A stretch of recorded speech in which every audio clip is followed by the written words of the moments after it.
Hey guys, it's Simmy, and this is Brustling Unlimited, as it's Monday, and we're here to talk about Monday Night Raw. Now, despite the crowd kind of sitting on their hands for most of the show, I thought this was overall a pretty good episode of Monday Night Raw as far as building things up and the stories we got tonight. I loved everything they did with the Bloodline. We built up 2 title matches for the first Raw of the year. So, again, other than the crowd kind of just not caring about anything, I liked tonight's episode of Raw. Luke, you're on this side. What'd you think? Honestly, the crowd did feel pretty dead tonight until towards the end. I thought that was a very interesting show. They did a good job of building towards stuff like going forward. They did a good job with that.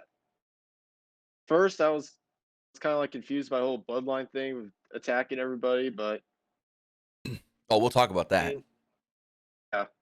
But I will say they did a good job of building towards stuff. Yes. But yeah, crowd just felt dead tonight. They just And didn't care. no offense to anybody in the chat who was at Raw tonight, but the crowd just felt dead. There's 2 things I want to talk about right off the jump before we even get into anything.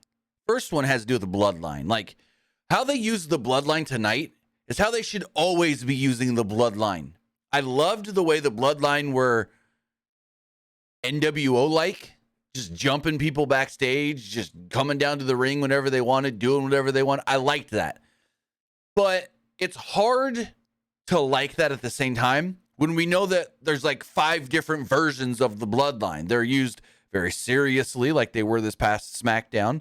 Then there's times where they're kind of goofy. Then there's times where they're badasses like they are tonight. It's very inconsistent on what the Bloodline are. It's like one night they want to be badass heels. Then another night they want to be serious kind of in-betweeners. And then other times they're just goofy baby faces. Pick one. I love the Bloodline, but we got to pick a direction, kind of. You know what I mean? I don't know if you've noticed this as well, but the Bloodline should always be just badasses who think they run everything and can beat up anybody. That's what the Bloodline should be. That's how they've kind of been. That's how they were tonight. But it's just the way they're used a lot of times seems inconsistent, if I'm thinking correctly. Definitely agree with you. The comedy part is coming from Sami Zayn. True.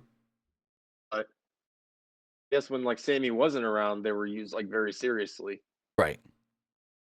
Now, the other thing I wanted to talk about is next week's Monday Night Raw. It's the best of, or as they call the absolute best of 2022. Why do we need a best of show if both the Raw and SmackDown brands are running live events next week? Why couldn't you turn one of those, like the Raw branded show in Columbus, Ohio, into a live episode of Raw? Why do we got to have 2 live events instead of a live episode of Raw? It gives us the night off. We ain't going to review the best of show, but it's just, I'm kind of dumbfounded with no response and no answer as to why have the Raw brand run a live event, non-televised, instead of doing an actual episode of Raw. And before I see the comments or the questions in the chat or the whatever, they couldn't have done 2 episodes tonight. So last week on Friday, they filmed 2 episodes of SmackDown because they're not working at all this Friday. They couldn't have done that this week because that would have made it an 8-hour show. You go 1 hour of main event, 3 hours of Raw. So there's 4 hours right there. Then you do another hour of main event, 3 more hours of Raw, making it 4 hours. Even if you cut out one of those main events, that's still a 7-hour show you're asking this crowd that didn't care anyways to sit through. So that's why they never do double tapings of Raw, but we never get non-episodes of Raw. And maybe I'm just not thinking, do they always do the last Raw as the best of? I know NXT a lot of times runs the best of with NXT awards for the last episode, but I can't remember the last time Raw did a best of. I know one year, I wouldn't say they had to cancel a live episode of Raw because I know the weather was pretty bad. That's when Couldn't get JBL, all the yeah, that's when JBL was in the snowstorm on the top of freaking Titan Towers. They still filmed something, but it's just what they did was go for it. they basically just reviewed matches of Royal Rumble because Royal Rumble Yeah. was that past weekend. Right. But I'm baffled. Why are they doing a best of? You would think the thing you would think is, oh, they're giving them the night off after Christmas. No, both brands are working. Raw crew in Columbus, SmackDown crew doing the traditional December 26th, the MSG show. So, yeah. And Johnson 740 in the Twitch chat says, I thought Bronson was in Japan. We all did. They duped us. They got us for a teaser, or not a teaser, but they shocked us all with Bronson Reed coming back. Fightful had the scoop about an hour before it happened, but yeah, I didn't see it coming. I didn't see Bronson Reed returning. Like, the rumor had been around. Dave Meltzer said it like 3 weeks ago that Triple H wanted him back. They made him an offer, and he had a decision to make. WWE or New Japan. Go to WWE and work for Triple H, who you think will push you well, or stay in New Japan, who you know has been pushing you well. And he picked go back to WWE. I don't know what his motivating factor was to choose WWE. Not my call to assume what it could have been. But hey, he's great. I love Bronson Reed, Jonah, whatever you want to call him. He's back in WWE on Monday Night Raw. I just hope him being with The Miz as his heavy doesn't last too long, because I love him on his own. I will say, though, when I first saw him in NXT, I didn't really care for him that much, but he grew on me. Right. He really did grow on me in NXT. But, I mean, this is the same guy that Vince was like, gave him a look on the main roster and said, nope, I'll never call him up, so why keep him? Like, really? Come on. But with that, we got a lot to talk about as far as tonight's Raw goes. But before, I want to say thank you if you're watching live, twitch.tv/PW Unlimited, or if you're watching or listening later, whether that's youtube.com/Pro Wrestling Unlimited, or podcast services all around the globe like Stitcher, Spotify, Google Pod, Apple Pod, Anchor, iHeartRadio, and so much more. Remember, if you are watching live, you can help us out a couple of different ways. You can either help us out by hitting that donate button down below, or by donating Twitch bits in the live chat.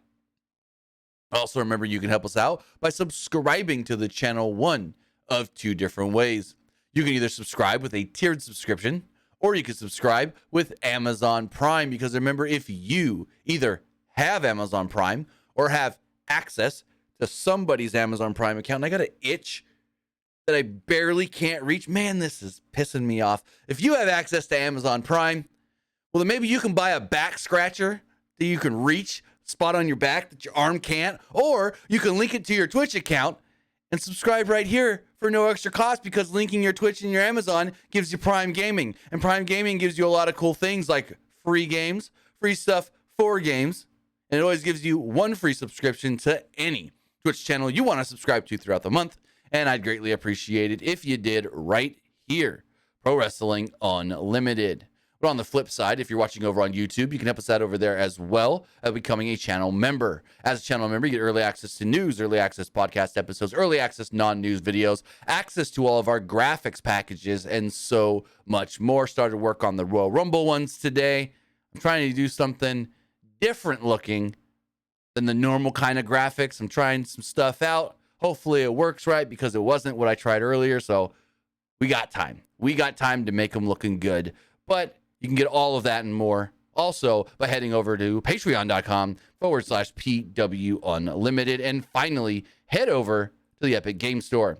Head over to the Epic Game Store, buy something. Whether you're buying the Game of the Year, Elden Ring, whether you're buying a 2018 Game of the Year nominee like Spider-Man, or you're claiming one of the free games. One of the free games is what was it? It's like a My Little Pony meets Street Fighter game that's free right now for a couple more hours.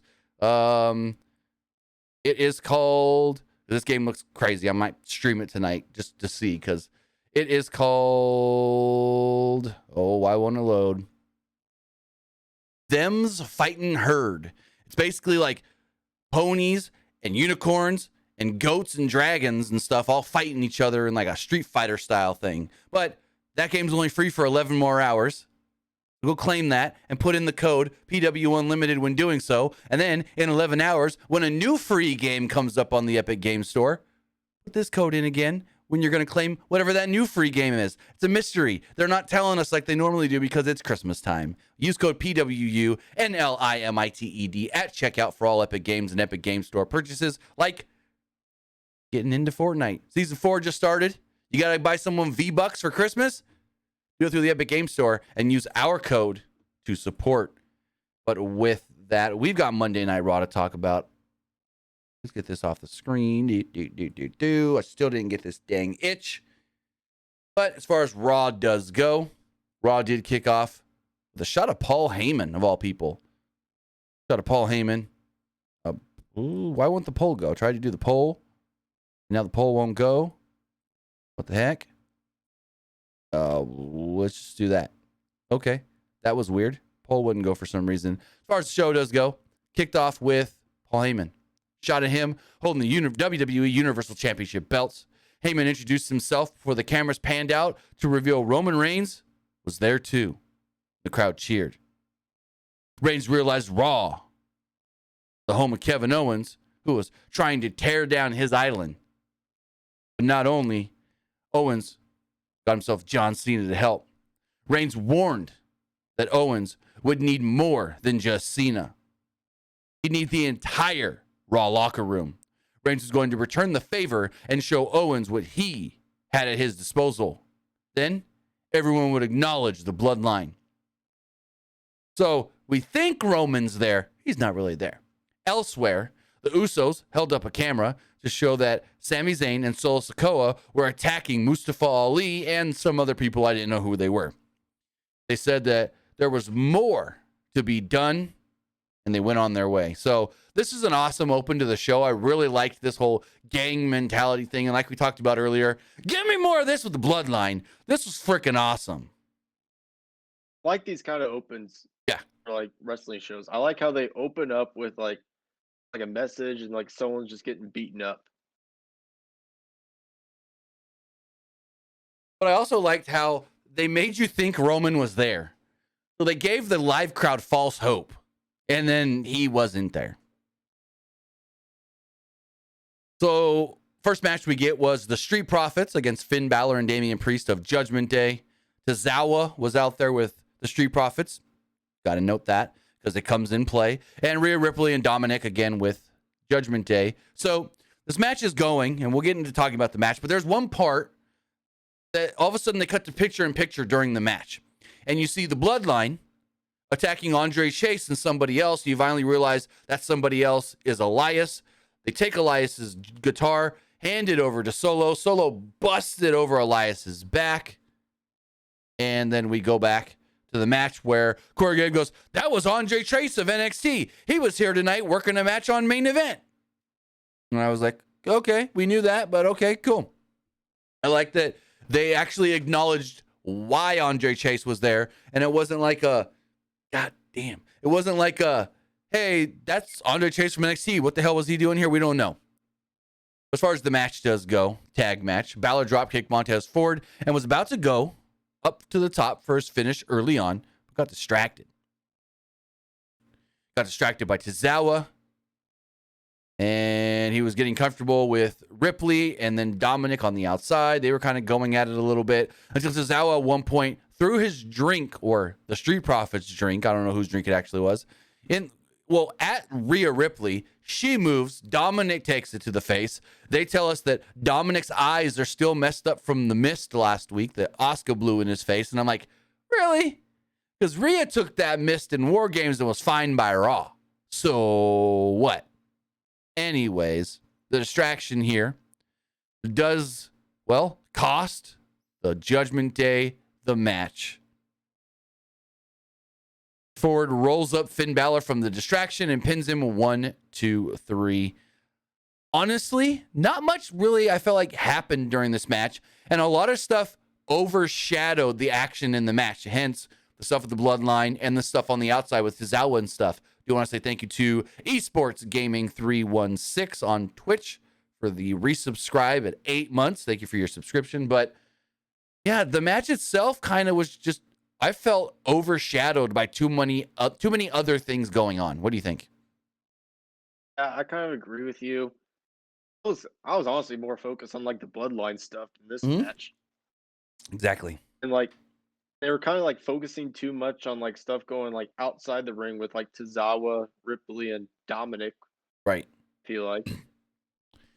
So after the match, not Bloodline, the Street Profits and Tozawa are at the top of the ramp, and they're like, "Yeah, we won, we won!" And all of a sudden, Rhea Ripley walks up, and she smacks Tozawa, falls right on his butt. She then looks at him and goes, "You, me, in that ring right now. Let's go." And Tozawa's like, "What? Me? Me?" And Street Profits are like, "Hey, it's up to you if you want to do it. You can go in there and do it. What do you think? You want to do it? You want to fight her?" They go to commercial. Come back, and they're still contemplating it in the aisle. Street Profits are like, "Hey, if you're going to do it, you need to make a decision. We need to go now." Like, pick a pick, and Tozawa runs into the ring. And we literally get a 5-minute match, Rhea Ripley versus Tozawa. But right off the bat, Tozawa goes to punch Rhea, and then he pulls back. And he's like, should I do it? And Corey Graves has a line like, "You're damned if you do, you're damned if you don't." Because it's like, Rhea made the challenge, so fight her. But at the same time, you really want to hit a girl? You want to hit a woman? There was some hesitation, and she took the advantage of the hesitation with a running big boot and got a 2 off of it. Tozawa did try a vertical suplex, and Ripley reversed it into one of her own. She got another 2. There was a rough sequence that seemed a little mistimed. There's a bunch of counters, and Tozawa finally managed to bring Ripley down with a Hurricane Rana.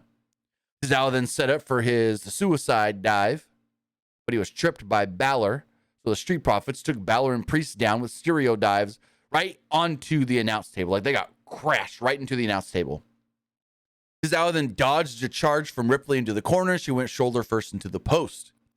Tozawa then knocked Dom off the apron and went to the top for his diving senton. Ripley moved, hit him with the riptide, and pinned him 1, 2, 3 to pick up the victory. Rhea Ripley defeats Akira Tozawa. I thought this was all right. There's nothing wrong with it.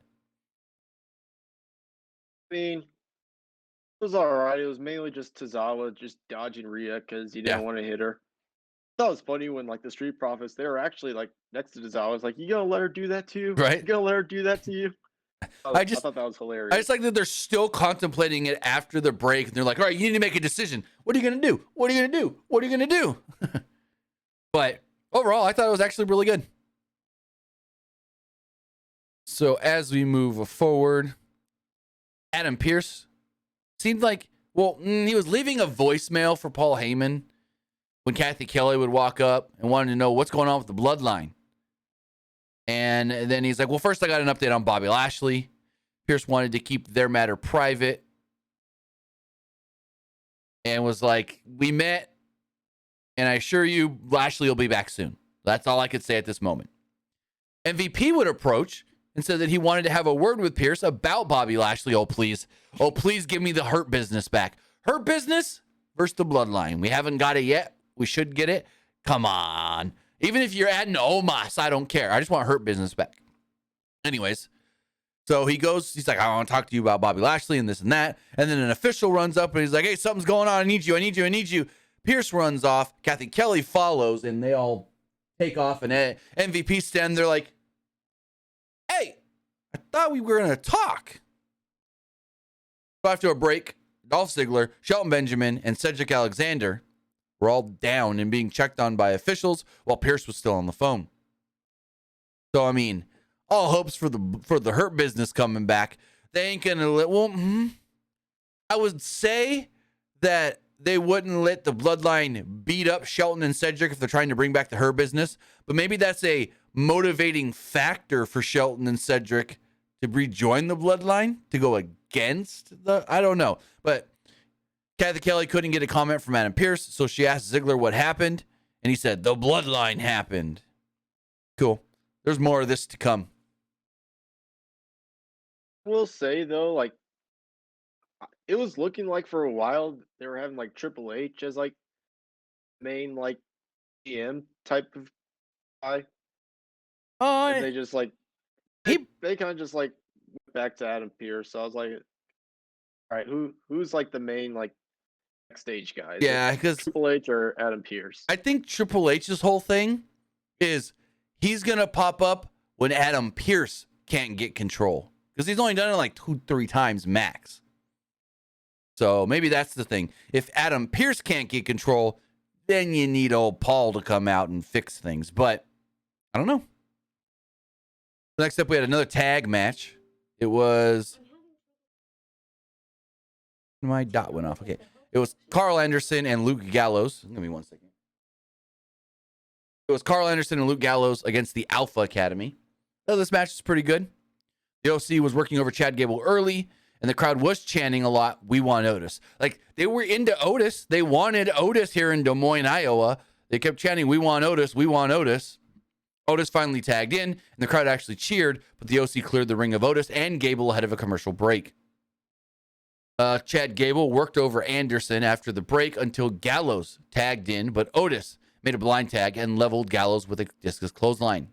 Alpha Academy hit a double team move on Gallows, but Anderson broke up the pin. Gable then went for the moonsault, but Gallows avoided it, and the OC gave him the magic killer and picked up the victory. So there we go. OC beats the Alpha Academy. Then afterwards, the OC get jumped by the Bloodline. AJ, Gallows, and Anderson all get taken down. Yeah, I mean, maybe we see Usos versus Good Brothers in the future. I wouldn't be against it at all.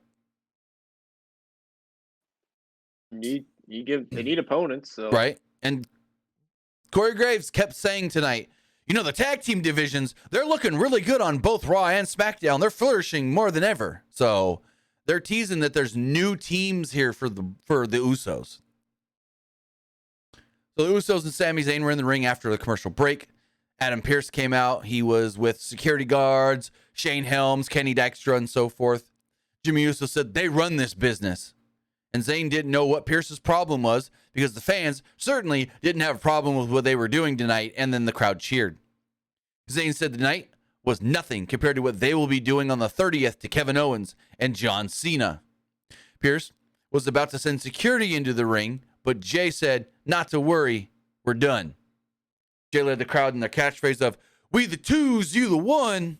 And then the Bloodline left, and Styles decked Zayn, and then officials separated them. More of that coming up. So then we got an interesting segment. Alexa Bliss and Bianca Belair. Well, first off, they showed a replay of Alexa and Bayley from last week, and Alexa kind of almost doing the Sister Abigail to Bianca. Then we come back, and AJ is yelling at Adam Pearce, and he's like, hey, don't let them leave. I want Sami Uso. I want Sami in a match tonight. Can I have it? And he's like, sure, you got Sami Uso. Let's do it. Match is official. So AJ Styles versus Sami Zayn set for later in the night. Then we go to a backstage segment. It's like a little sit-down thing moderated by Byron Saxton, but Byron really didn't say anything. So it was Alexa and Bianca. And Saxton first asked Bliss to comment on what happened last week and why she did what she did to Bianca. And she's like, I honestly don't know. I don't have any recollection of that happening at all. And Bianca's like, come on, Alexa. You can't tell me that you don't know what happened and why you did that. Alexa would then go on to say, you know, a few years ago, I was abducted by Bray Wyatt. And he played some mind tricks on me. And then he just all up abandoned me. And I felt lost. And I went through therapy to try and get help. But it didn't really help. And I do appreciate the friendship that I have with you and Asuka. And it showed me that I am more than I thought I was. But now I know that my eyes need to be set on even more, and it's that Raw Women's Championship. And Bianca's still sitting there going, come on, girl. Come on. You can't tell me that you have no recollection. That it just happened? No. That ain't a thing. And Bliss is like, she's like, I know what you are. I know if you've been. I know what Bray Wyatt is and what he's been. And she's like, excuse me. Bliss is like, don't make this about Bray. This isn't about Bray. This is about me. Challenging you for that championship. Bliss said that she's winning the title. She's taking it from Bianca Belair. Belair goes to stand up to leave. Turns around and Alexa Bliss just boom, cracks her with the vase right across the back of the head. Byron Saxton goes to check on her, and we see the Lily doll peek out from behind the chair. They then announce January 2nd, the first episode of Monday Night Raw of 2023, Bliss, Belair, Raw Women's title. So, cool. Don't know if I like the idea of Alexa Bliss going back to Bray Wyatt. Me neither. Nope. Unless they like try to do something where like Bray's trying to like bring her back and like she says no, I'm gonna like fight it or something. Well, I don't even like the whole, I don't know what happened. I don't have any recollection of it. I don't really like that. But then also this Alexa Bliss we've had recently has kind of just been like, she hasn't stood out. She's just seemed like another girl on the roster. So maybe I was hoping they'd go back to like the goddess version of Alexa Bliss where she just thought she was better than everybody. But I guess this Alexa Bliss she's quote, finding herself again. But she's still got some of that messed up shit in her head, I guess you can say. I'm kind of 50-50-ish on the character. I'm not a super big fan of it and what they're doing with her. I like Goddess Alexa Bliss though. Same. I got a question for you. If I asked you how long you thought that match with The Miz and Dexter Lumis went, how long do you think it went? Like 15 minutes. 19 minutes and 40 seconds. It did not need to go that long at all. At all. I would have thought it was longer. Nope. 19 minutes and 40 freaking seconds. Originally, I thought going into the match, I thought it was just gonna be like a 5-minute match, and like Dexter was gonna get the money. I thought 10 minutes tops with The Miz running away, and then Dexter would like knock him out, and then at the last second, Miz would get up and push him, and then eventually, yeah. I thought it was gonna be a lot of cat and mouse stuff, but no. This actually was way more like, what's the word I'm looking for? This match was way more even than I thought it was going to be. Like, as far as The Miz and Dexter getting offense on each other, which shocked me a lot. But early on, Lumis gave Miz a superplex off the ladder. Lumis then dropped the ladder towards a fallen Miz, and it just barely missed hitting him in the balls as he's sitting in the corner. And that was the whole joke. That he drops the ladder right in front of Miz, but Miz has got small balls, so it didn't hit him. Miz was relieved, but Lumis drop-kicked the ladder into his ball sack anyways. They battled for position on top of the ladder before it toppled over, and they crashed on the top rope. They were back on the ladder after a commercial break where Lumis shoved off the Miz, and Miz pushed the ladder over, and Lumis crashed onto the top rope. Miz tried grabbing the money, but Lumis yanked him down and put him in a sleeper hold. Miz countered out of it and gave him a neck breaker on the apron. Miz then placed Lumis between the ladders on the outside and dropped a bunch of chairs and more ladders on top of Lumis. Crowd starts chanting, "We want tables. We want tables." And Miz is like, "What? What?" And they're like, "We want tables." So he throws up the ring skirt, pulls out a table halfway, looks around like, "I got your tape." Nope. Puts it right back in. The easiest fucking heel heat you can get. So crowd starts booing the Miz. Miz then knocks out Johnny Gargano, hits him with a ladder. Lumis then apparently just jumps up out of nowhere. He's like, and he takes the Miz and he slams him on top of a ladder. He then takes the Miz and puts him on top of the announce table, climbs up a ladder, jumps off with a leg drop. Miz moves at the last second. Dexter Lumis crashes through the table. We're supposed to think he's dead. So Miz, he's got a messed up leg or ankle or something at this point. So he's hobbling over to the ring. He gets in the ring, sets up a ladder, climbs up the ladder, but Lumis all of a sudden runs in, grabs the Miz, and throws him off. Lumis is all about to grab the bags of money when he stopped. And he stopped by returning Bronson Reed. Bronson Reed slams him down, jumps to the top rope, hits his tsunami splash, and then assists Miz in climbing up the ladder and grabbing the money. Miz does pick up the victory. Again, this match went 19 minutes and 40 seconds. Now, there was the rumor before Raw that something big was going to happen during this match. There might be a return. And so I thought, John Morrison, bring back Johnny? No. That would have been the smart move here with the Miz. But no, brought back Bronson Reed to help out the Miz. Like, what? I don't know where they're going with this. I kind of thought it could have been maybe Indy Hartwell helping out Dexter. I thought we might see that as well. Because at first I saw a report from Fightful that said someone is going to interfere in the ladder match. Then Sean Ross Sapp updated his deal on Twitter and was like, WWE may not be done with returns. So when I read the first one, I thought like you, Indy. Then when I read return, I go, oh, John Morrison. Oh, Bronson Reed was the farthest thing from my mind. The farthest thing from my mind. This is what I kind of fear right now. I just hope that just don't use Bronson Reed as like it's just like a guy with the Miz. Yeah. I hope they don't go that route because like if that's the route they're going, I'm just gonna like yeah. Bronson Reed gave up New Japan to be like a guy with the Miz. I mean, unless there's a bigger story that Triple H pitched to him, I don't know. Because it's like, Miz can't go long without a bodyguard or a lackey or whatever anyways. I mean, he was him and Morrison. Then it was him and Alex Riley. Then it was him and Bo Dallas and Curtis Axel. Then he got Morrison back, and now he's got Bronson Reed. So Miz has always got to have somebody. He even at one point had Damian Sandow. It was Miz Dow. So it's like, Miz has always got to have somebody by his side. And I guess this is somebody else. So we'll see where it goes. I mean, I'll give it a couple of weeks. I actually thought of something. Like, what if Miz like promised Bronson Reed some of the money, didn't give it to him? They can't do it again. Then Bronson Reed's just gonna beat up Miz and get his money and then give Dexter his money back. They can't do the same story again, can they? I mean, it's WWE. They can do anything they want, but fuck. It's just a thought. I don't know if they'll do it. So next up, we had a great match. Sami Zayn and AJ Styles. Match went 12 minutes and 54 seconds. Styles was all alone because Gallows and Anderson were apparently being checked out backstage in the trainer's room. Styles beat up Zayn early on for quite a few minutes before Zayn finally tripped him off the ropes. Styles hit a rack bomb and followed it up with a 2 before commercial break.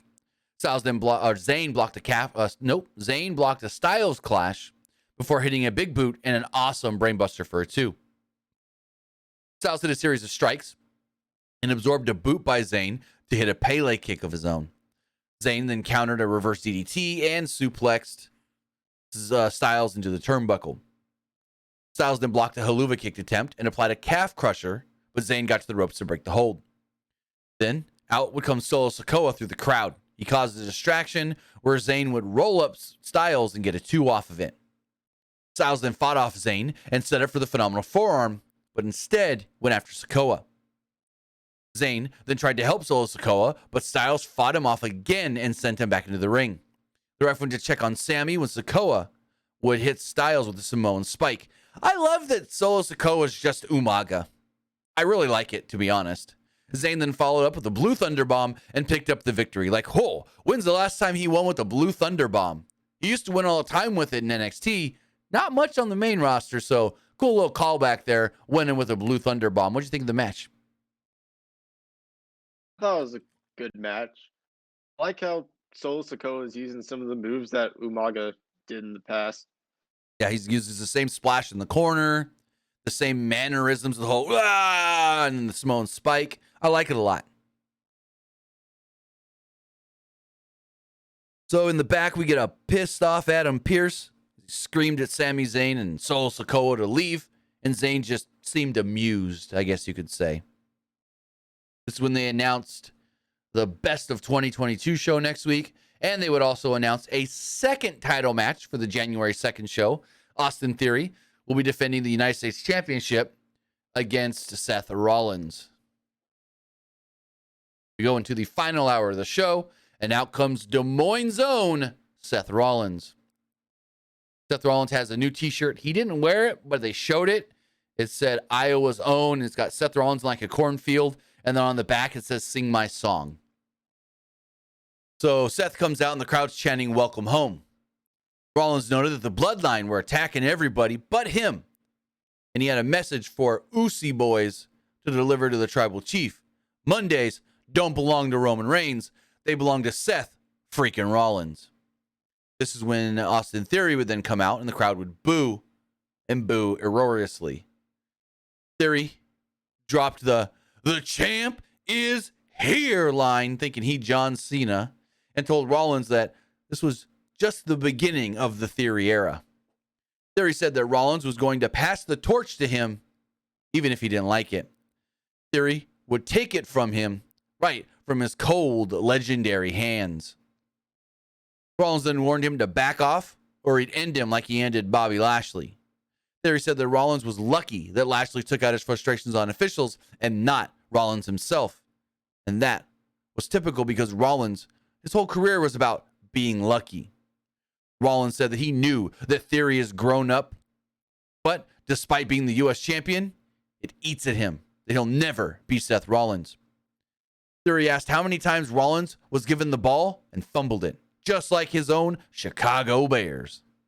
Theory said that told Rollins that he was just the third most successful member of the Shield. Crowd kind of buzzed for the line, but they kind of popped for it, but didn't. Rollins then told Theory that he just reached the mountaintop. He was the mountaintop. Rollins said that the man makes the belt. If you want to find out what kind of man I actually am, you want to find out what kind of man you actually are, let's not wait. Let's do this match right here, right now. Well, Theory kind of slowly goes to take his jacket off, and then Seth goes, wait, stop. We can't do this. Look who's at ringside. We got company. So the Usos are at ringside. They jump the barricade. They jump up on the apron. So it looks like it's going to be Theory and Seth against the Usos. Theory would put his jacket back on, bail out of the ring, and go, bye, Seth. You can deal with them all you want by yourself. So the Usos jump in the ring. Seth tries to fight them off. No avail. Out would then come Kevin Owens. Kevin Owens would come out and even up the odds, send the Usos packing, and out yet again would come Adam Pearce, a bunch of producers like Kenny Dykstra and Shane Helms, a bunch of officials and everything. And Adam Pearce is yelling at the Usos, you need to leave. You need to leave now. Get out of here. And Kevin Owens grabbed the mic and goes, hey, wait. How about me and Iowa's own Seth Rollins against the Usos? What do you say? And Seth's like, sure. And the Usos are like, yeah. So Adam Pearce is like, fine. It's official. We're doing it. Now back to the Seth and Theory stuff. Seth's promo was awesome. When he was like, it's the man that makes the belt, not the belt that makes the man. If you want to know what kind of man you are, face me. I thought Seth's delivery there was freaking great. Yeah, Seth really did good on the promo. One thing I didn't like about Theory's promo, though, when he said, like, fumble like the Chicago Bears, I thought it would have been funnier if he said fumble like the New England Patriots, because if you didn't watch that Patriots game Oh, Lord. last Sunday, well, that would have been hilarious. The joke is that the Chicago Bears are Seth Rollins' favorite team. So that's where the joke hits. And if you don't know that, then the joke doesn't really hit that well. You just got to know. Seth loves the Bears because Iowa don't got a football team. So the next best thing is Chicago. So in the back, Becky Lynch cut a promo about her upcoming match with Bayley. Lynch wanted the best version of Bayley, and that was Bayley on her own. Lynch and Bayley both rose up together and changed this game. When Lynch rose to the top, she did things on her own. Lynch knew that she had to take out those who were a threat, but was disappointed that when Bayley took her out, she had to do it with help. Lynch asked Bayley if tonight would be one-on-one or one-on-three. She said, win or lose, I'll die on my own. I'll die by the sword. And Bayley can't say the same. I thought this was all right. Like, this was solid. It made sense. And it went right into the next match we had, Bayley versus Becky. Yeah, decent little hype up for the match. I liked it. This match went 14 and a half minutes, Bayley versus Becky Lynch. Bayley took control early, and they went to break like 2 minutes in. Not much happened before the break. After the break, Lynch was in control until Bayley hit a Bayley to belly and got a 2 off of it. Lynch blocked a Rose Plant attempt and hit a modified angle slam, followed with a Diamond Dust for a 2. A lot of pulling out some old school moves here. Bayley tried a cover with her feet on the ropes at one point, but the referee did catch her. Lynch then went for the manhandle slam, but Dakota Kai and Io Sky pulled Bayley out of the ring right before she can go for the pin. Lynch threatened to attack them with a TV monitor, and the referee tossed them from ringside, said, "You're out of here." Kai was complaining a bunch, and she jumped up on the apron, so Lynch decked her. The ref then got Kai out of the ring. Bayley then hit Lynch from behind with a monitor, and Bayley followed up the rose plant and picked up the victory. So Bayley picks up the win with a cheating move. She used a weapon, a monitor. I thought this match was well worked, but it was just kind of there, and it didn't really do anything for me, to be honest.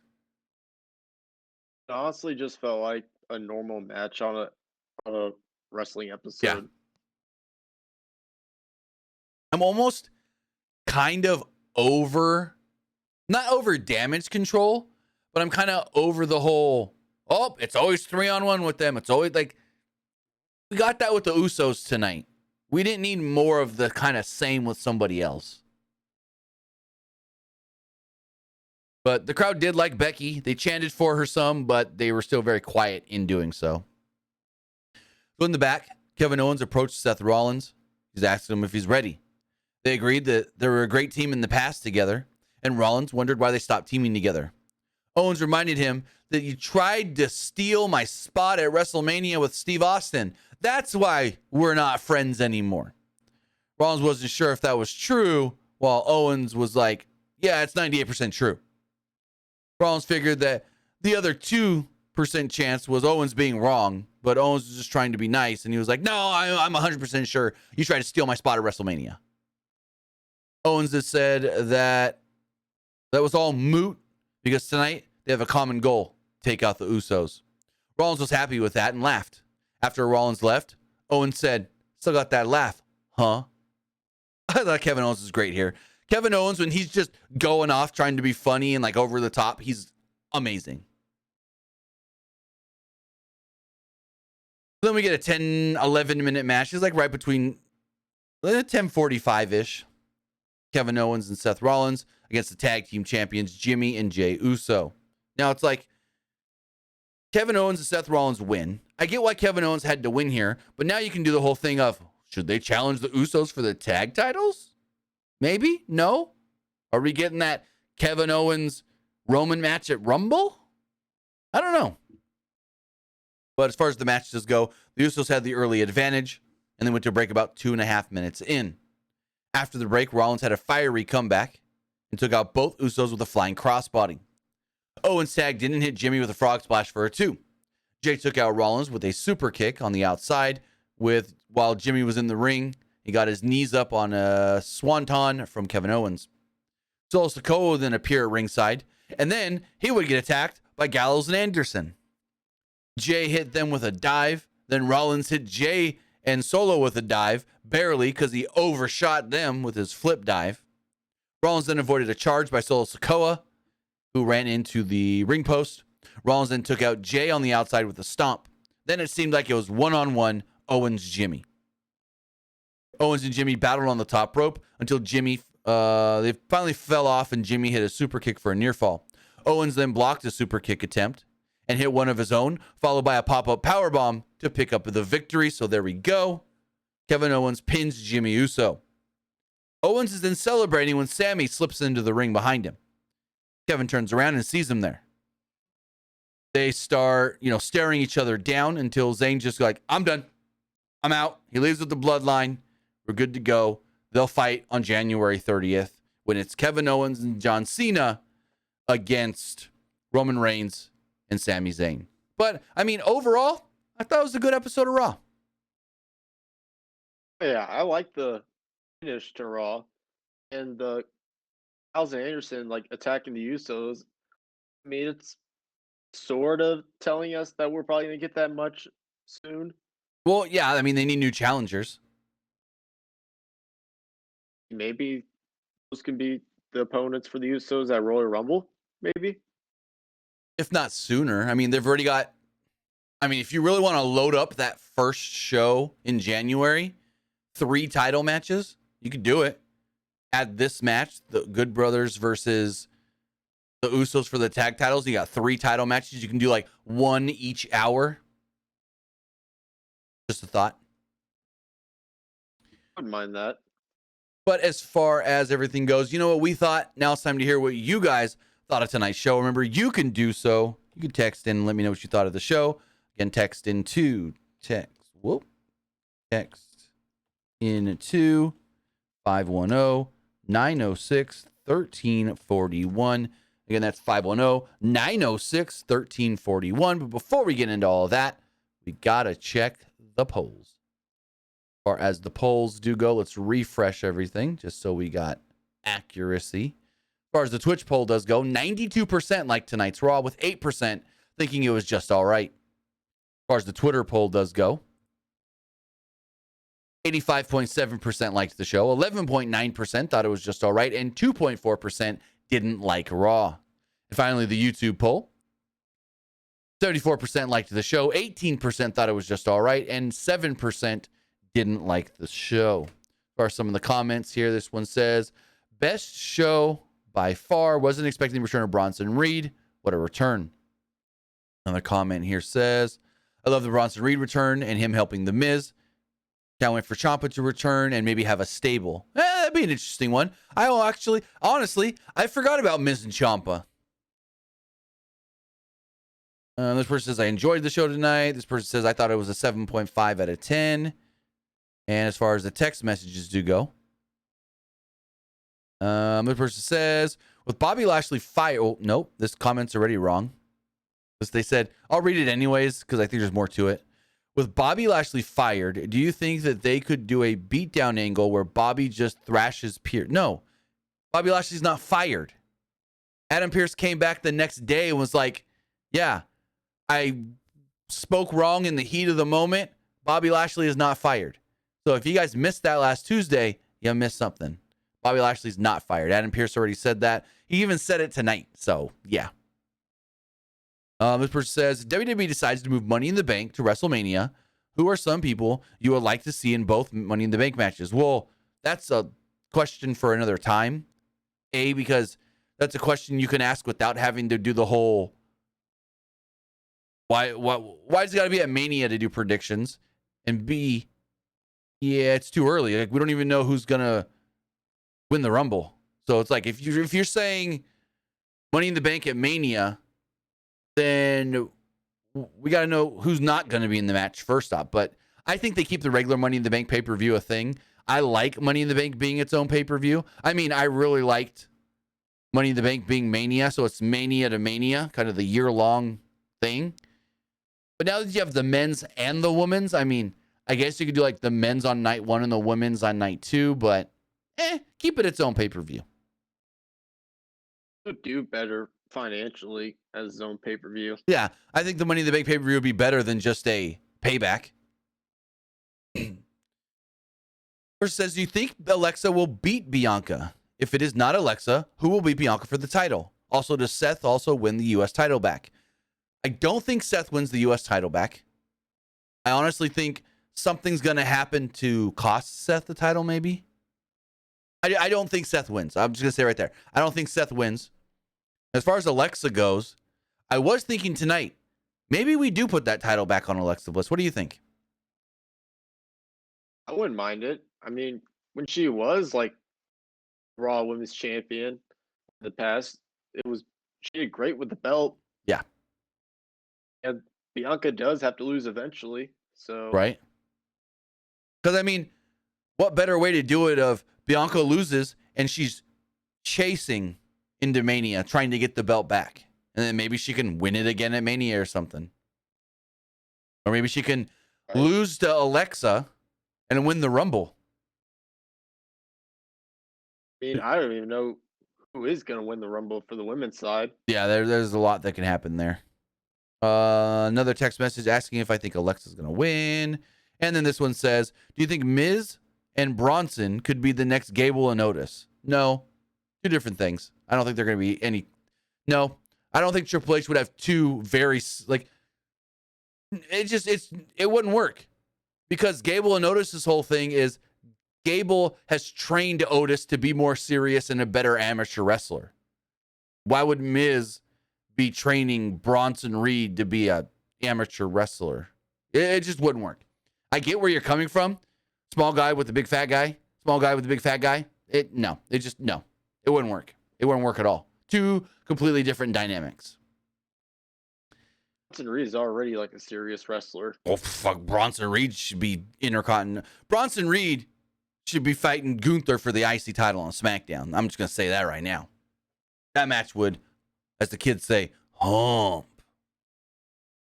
But with that, that's everything that went down tonight on Monday Night Raw, and that's all we really got to say about it.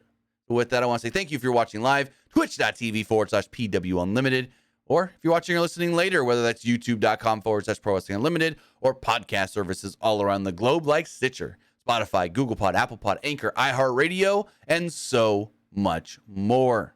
So with that, guys, have a great rest of your Monday night. Have a great rest of your week. We'll be back Wednesday for AEW Dynamite. I got to call my son back because if you heard, maybe you did, maybe you didn't. My phone went off during this.